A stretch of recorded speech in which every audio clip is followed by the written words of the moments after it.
And now it's time for Bum Reviews with Chester A. Bum.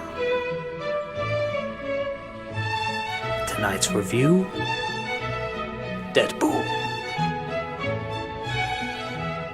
Oh my god, this is the greatest movie I've ever seen in my life! Spoilers! This is a prequel to Wolverine Origins. There's this guy named Jason Lee if he worked out every day, and he's an assassin for teenage girls who have a lot of money! A very broad market. But he falls in love with a prostitute while playing skee-ball. Yes, that old cliche. But he suddenly finds out he has cancer! I had cancer once!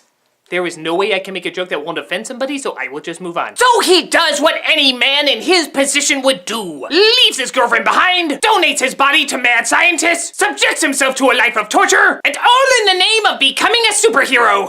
It's like this guy read my biography. So muscle-bound Jason Lee is really upset because it turns out a guy named Francis lied to him. They weren't making superheroes, they were making super slaves. Well, that's the last time I agreed to go with a person who says he can cure cancer and make me a superhero. You can't fool me 8 times! But muscle-bound Jason Lee gets out of it by burning himself alive! Often the answer I usually choose. And he's out to get revenge as Deadpool! The only problem is he looks like Freddy Krueger made love to an avocado. Oh wait, they already made that joke. He says he doesn't want his mouth sewn shut because it reminds him of Wolverine Origin. Wait, they made that joke too. He wants to be sure not to be the next Green Lantern! Wow, this is really hard. When a movie makes so many fourth wall jokes, what can I say about it? Ooh, I know! When it's not making fourth wall jokes, the movie is actually kind of boring. Like, you know that Mark Wahlberg and Ice-T movie that you see advertised like every other weekend? The one where they wear backwards hats and carry guns? The plot to those movies is pretty much the plot to Deadpool. He had a good life until tragedy struck, and he made the wrong choices. Now one man is out for revenge, but they kidnapped his girl, so he's gonna have to break the rules. Yeah, you know, the trailer to those movies you never see, that's it. But when he does make fourth wall jokes, it's really funny! It's like watching Bugs Bunny in Training Day or something!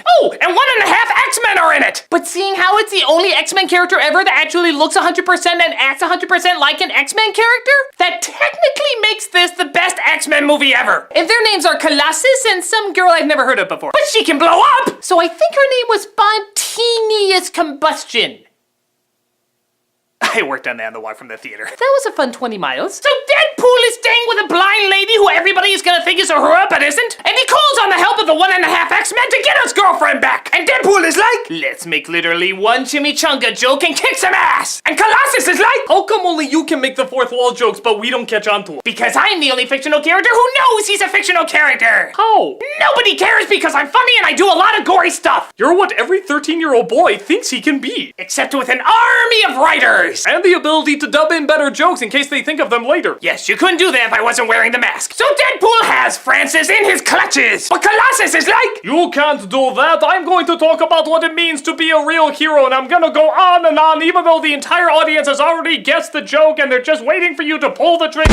Thank you. Now I'm gonna see if they keep me Russian in X-Men Apocalypse. So Deadpool meets up with his girlfriend and he's like, I know I'm really ugly and you're really beautiful, but I'm kinda hoping we can do that early 2000s sitcom thing where the really hot chick gets together with the unattractive guy. I think if we want to give our main demographic any hope, we better end on an in-joke, end on an in-joke. I'm Ferris Bueller and Cable's gonna be in the next movie. Hooray! So Deadpool was a lot of fun. I especially like the parts where he looked right into the camera and talked to the people. But isn't it kind of distracting when he does that? I mean, doesn't it just draw more attention to the fact that he's a fictional character? Doesn't that make it so friggin' obvious that the illusion is just totally shattered? This is Chester A. Bum saying, I have a nostalgia crack to shoot.